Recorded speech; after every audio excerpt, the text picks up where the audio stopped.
Thanks a lot. So today I'm going to share only my story around plastic and build it up and how I love football and things like that, So let's quickly go through the game that I really enjoyed. Quadrado takes and Mina scores! Colombia save themselves at the last! Their carnival goes on! And we are headed for extra time! I was following the game, obviously, and we went to extra time. And that's exactly where we are at right now. With all the problems of climate change, global warming, let's not call climate change anymore, climate breakdown, plastic pollution, diversity, human inclusion, wars. We are in extra time. We have lost it. We are losing it. We are at 10 minutes to go. And then we'll be in the penalty section. I mean, everything is changing.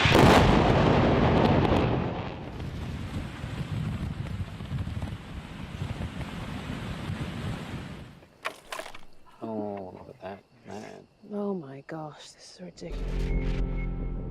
Ever felt who'll ask for feeling okay? Of individuals, but together we move out. Extra time.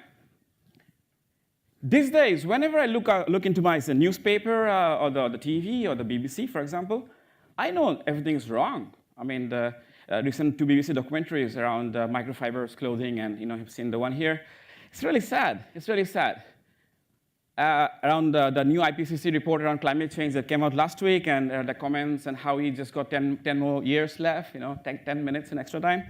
The thing is, we know, awareness is great. We know about these problems now. Great, guys, we know, right? Okay, we know. Can we stop talking about it? Let's stop worrying about these problems. Let's start solving these problems. Because we are in minute 10 to extra time. And we just got 10 more minutes, or a few days, few years, to save the people and planet.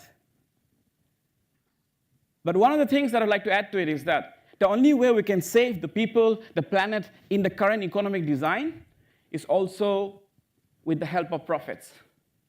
Because without the financial returns, there will not be no interest in the big corporations to push these ideas to the next level, where it can scale up and make a real impact.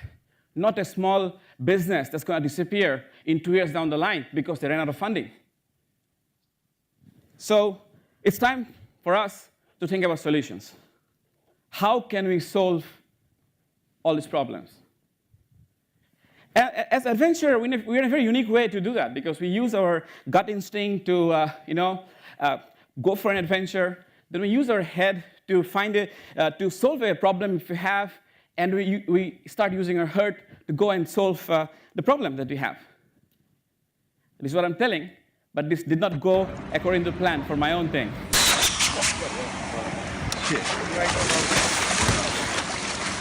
You all right?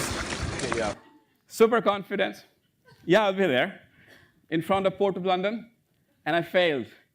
This was the day one when I was trying to get my license to cycle on the length of the River Thames, especially around central London. They're like, doesn't look like 5 seconds, you're gone already. Well, all right, no worries. And plastic, right? Everything is plastic, and plastic actually saved my life. My buoyancy aid, my floats, everything's made of plastic. But what I'm trying to get here is that today, we are in an amazing position with all the technologies we've been speaking about, the public opinion, and a market demand. It's something called, it's like a Goldilocks zone. This 10 minutes is a Goldilocks zone. So what's a Goldilocks zone? It's a zone where it's not too hot, not too cold. It's a perfect sweet spot. Because we are not on the other side of we're not in the penalties yet, but we can get there very soon. And it's time to rescue the whole situation in the 10 minutes we have right now. There's public demand, huge public awareness. We also obviously have the UN SDGs. There's $12 trillion to be made solving these SDGs. That's a lot of money. So what we need to do now, I believe, is that we have to innovate, and we have to solve these problems. We have to come up with for-profit business solutions that can encourage behavioral change without compromising on convenience and profit. And only then we will be able to stem this tide and rescue this game that we have with us right now. If you don't do that... And it comes down to 5 kicks each from 12 yards. Penalties, guys. And the game, I don't think we would like to go and play penalty with Mother Nature. So let me try to talk about a few of the things that are going around the world, different solutions, and how they're trying to tackle these different challenges that we have as of today. Not just for philanthropic purpose, but obviously trying to make a profit in the long run.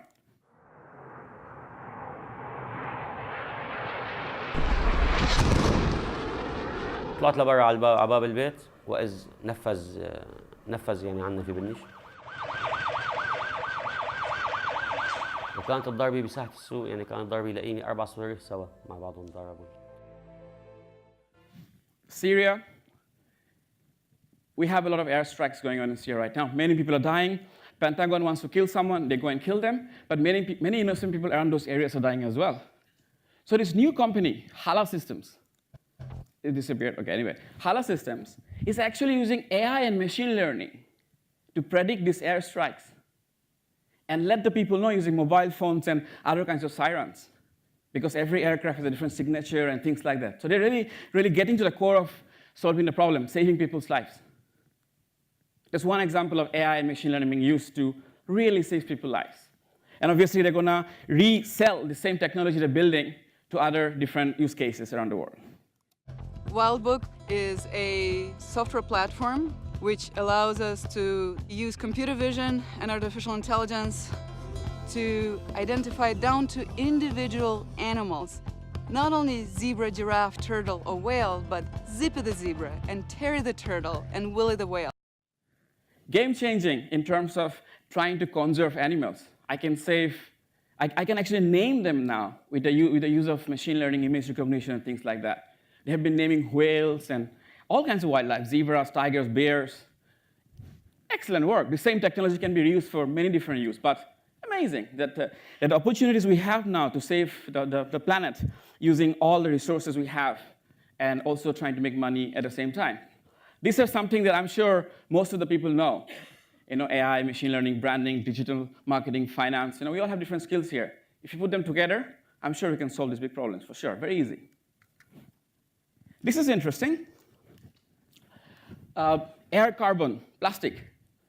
They are making new air carbon plastic bags, but the carbon they're absorbing from the atmosphere. So instead of allowing the carbon to be released to the atmosphere, they're getting it out from the atmosphere, from the greenhouse gases and things like that, and they're converting it to plastic. We are reducing greenhouse gas by doing that, but I'm not telling the plastic is the way forward, but this is the way they're thinking, how do we reduce the different points of the problem? And everything is so interconnected, it takes different people to work together at different parts of the solution. So this is a New Light Technologies based in the US, 10 years in the making. They've been doing this for a long time. And I think recently Dell has gone through that with them, actually. Again, the main value proposition was, not because that we are actually we're getting carbon from the air. No, we are cheaper. We are cheaper than virgin plastic that you're making from fossil fuel. That's how it took them 10 years to get there, to make it cheaper. If it's cheap, for sure. And we don't have to argue about climate change or anything anymore. It works.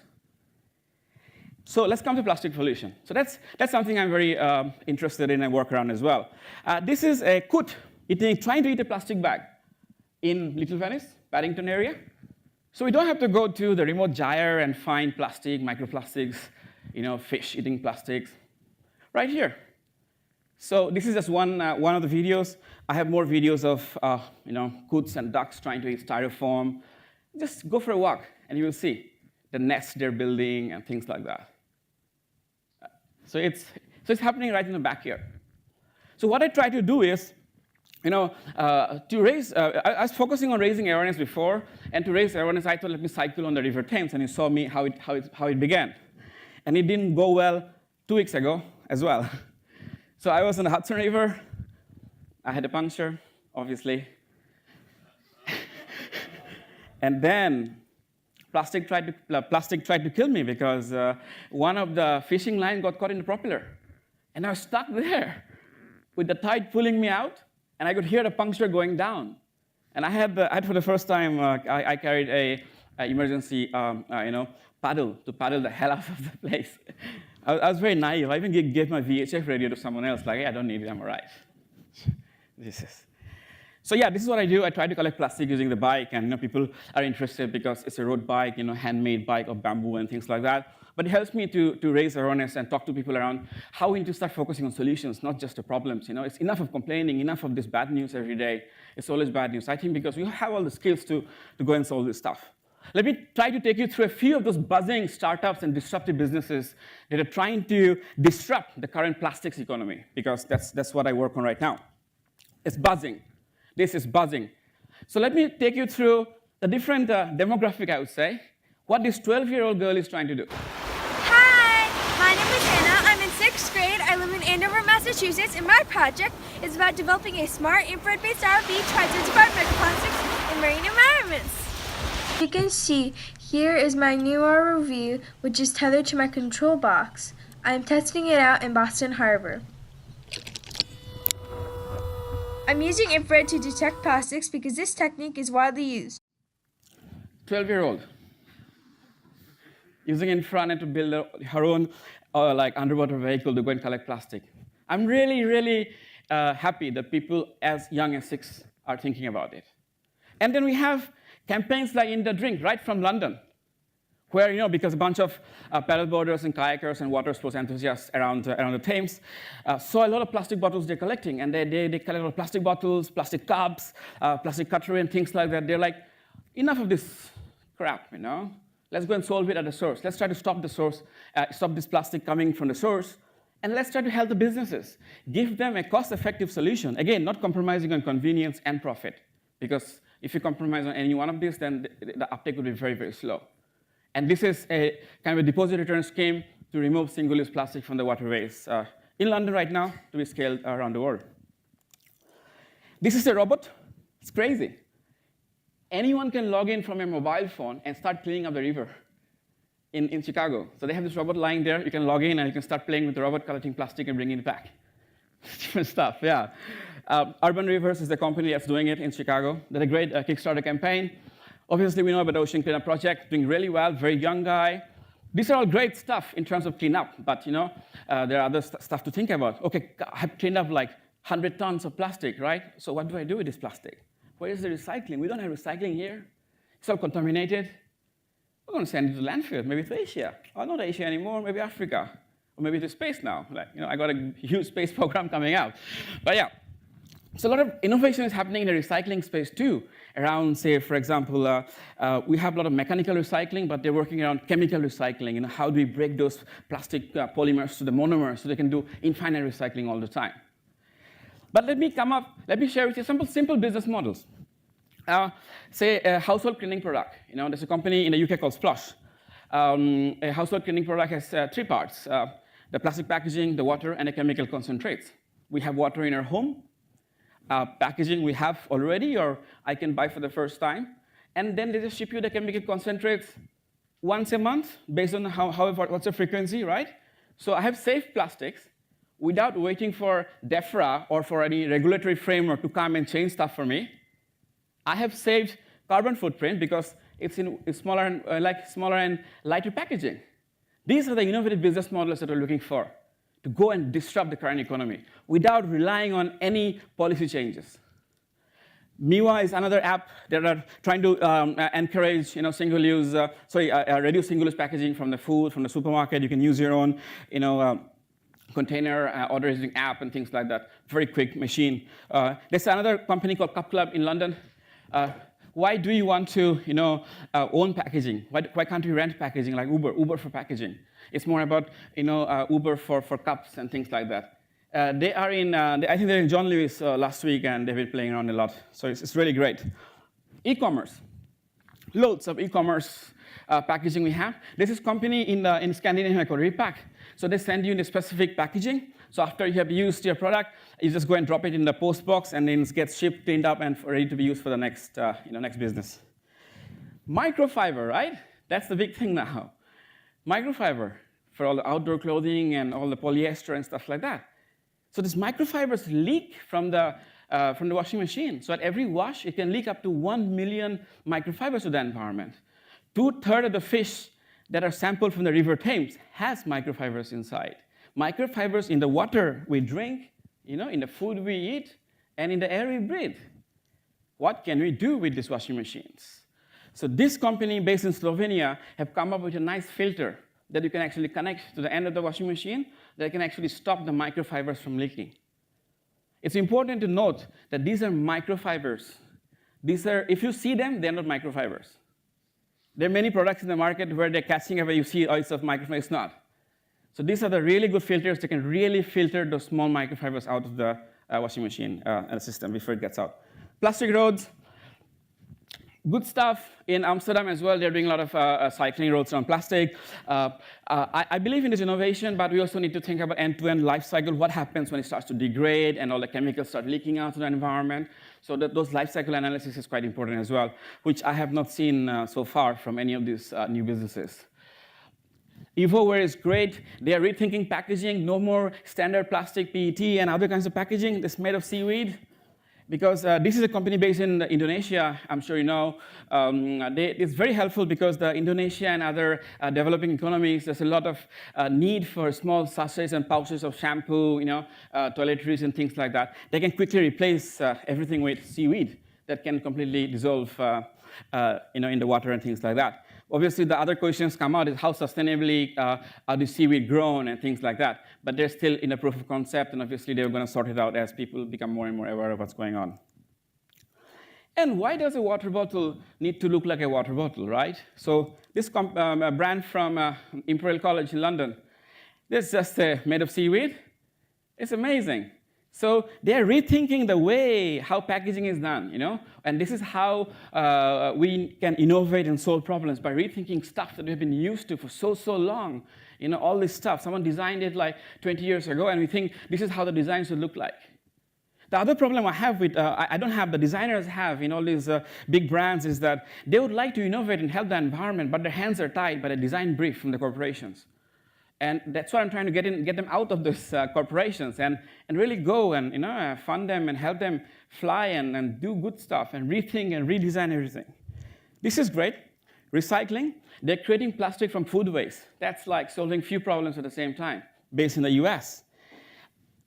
It's a professor from Japan who has a machine that can recycle plastic bags to oil that can be reused for home heating and things like that. Right. And obviously, coming to recycling, there has been a new enzyme being discovered in the UK a few months ago called PETase that can actually consume and degrade those plastic in a much faster way than in normal scenarios. Obviously, these are all lab projects, and we need them to scale up. But I'm not telling that recycling is the answer. I really believe in the way to stop it at the source by coming up with innovative business models and things like that, because no one is coming to save us. So what am I doing to do something around it? I'm really passionate about planet, profit, and people, because we need everything to work together. And I'm trying to organize, I would say, the world's first plastic hackathon. There are many zero-waste hackathons, but this is going to be the plastic hackathon in Imperial College in December, where we're trying to come up with for-profit business solutions only. If you're here to talk about problems, you are not welcome. If you're here to talk about sustainability and how you can grow sustainably, but in 100 years, this is not the right forum for you, I'm sorry, because we are here to look at innovative solutions that we can implement in a month's time without looking for new material development or things like that. And it's a huge branding exercise that we like to push behind it, because we all know that behavioral change can happen quite quickly if people have this feel-good factor and they feel really proud to buy from these new brands coming out and things like that. So in the hackathon, the team will have some guys from branding, from behavioral change, from materials, from finance, from consulting background, so we can brainstorm and come up with for-profit business models that can encourage behavioral change without compromising on convenience and profit. So we will see. The whole goal now, today in the UK, it's like, oh, plastic is so bad. We're going to run the hackathon here in London. They're going to run this in different cities, if it's a big dream, around the country, right? And then, so this is like a bit slow. Right, so it's about solutions. my dream, if I can change the whole country's attitude from thinking about how bad these problems are to thinking about how can you start solving these problems, how can you make money out of these problems, then I have done my job. And this is something we can export to the rest of the world. And I think after Brexit, makes sense. Right, okay. So this is extra slide. So yeah. So again, coming back to the first point, as an adventurer, we always think from our, we always follow our gut feeling, think using our head, and then use our heart to do and find the solutions. I think we have to start thinking about finding solutions using the same attitude and the same logic that we use in challenging conditions and things like that. And that's it. I mean, with the conversations we're having today and with the conversations we're having around the world, around the UK, and the strong public opinion for change, for the young people looking for change, I think we have all the skills that we need to solve these problems very quickly. Thank you very much. Thank you.